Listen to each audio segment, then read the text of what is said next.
Diba? Tataka sila. Galing abroad, hindi naman daw nagbago yung kulay, yung mga ganun. Hindi mo minsan maintindihan yung ibang mga tao eh. Pag naman pumuti ka, sabihin ako, gumamit yan ng mga kung ano-anong mga pampaganda, mga ganyan.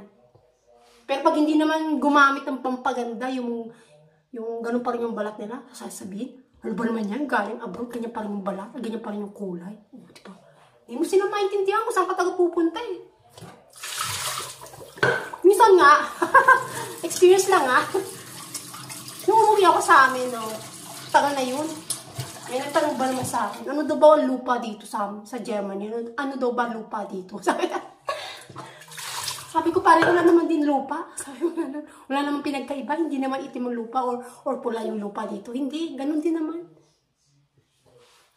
Nagtataka siguro bakit na pumuti yung aking paa.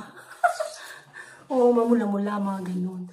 Sabi ko, ano lang yan. Hindi kasi ako lagi kasi nakamedyas, tsaka basta lagi nakamedyas. The full year siya, lagi nakamedyas. Sabi, puputi tayo yung paa mo nun, no? Tapos lagyan mo rin siya ng feet lotion. Ganun.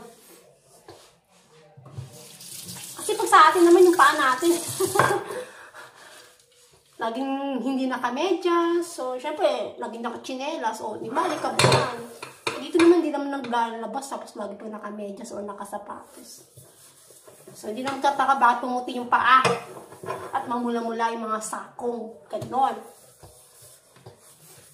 Meron din iba yung mga kiska, no? Sabi mo naman gano'n. Tingnan mo itong isang to. Galing abroad. Pero yung mga damit niya, gano'n pa rin. Parang hindi nag-abroad. Kung ano yung dinala niya papuntang abroad, gano'n pa rin yung damit niya pabalik sa Pilipinas. Sabi ba naman gano'n? Siyempre, dati ganun din yung isip ko. Hindi, nakikinig lang pala ako. So, syempre, tataka din ako, diba? Dati yun, yung hindi pa tayo nakakaranas. So, ngayong naranasan ko na, may reason naman kung bakit ganun, no?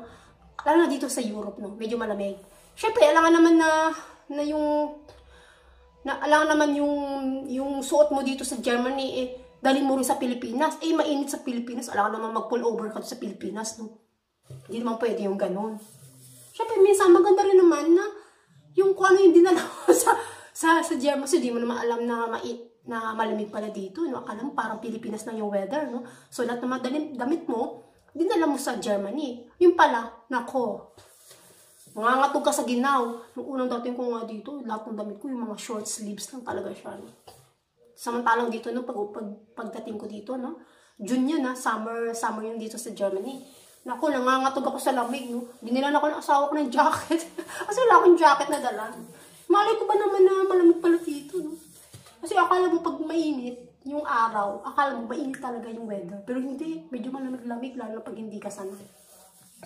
Kaya hindi kayo magtataka kung bakit yung mga ibang Pilipina, pag umuwi ng Pilipinas, eh hindi nila bitbit yung damit nila na sinusuot sa lugar nila. Kasi nga, iba naman yung weather, no? Kaya minsan nga, nanghihiram lang din ng mga damit-damit sa mga kapatid, mga ganun eh. So, huwag na magtataka ha. Kung bakit ganun pa rin yung damit. Kasi magkaiba naman ang weather. Hindi naman pwedeng dalhin yung makakapal na mga damit na, alam mo dito, hindi naman pwedeng dalhin ng mga makakapal na damit ko nung papuntang Pilipinas. No? Hindi naman magagamit yan doon. Kasi nga mainit. Gusto nyo magkaroon ako ng heat stroke. Magkaroon ng heat stroke yung Pinay.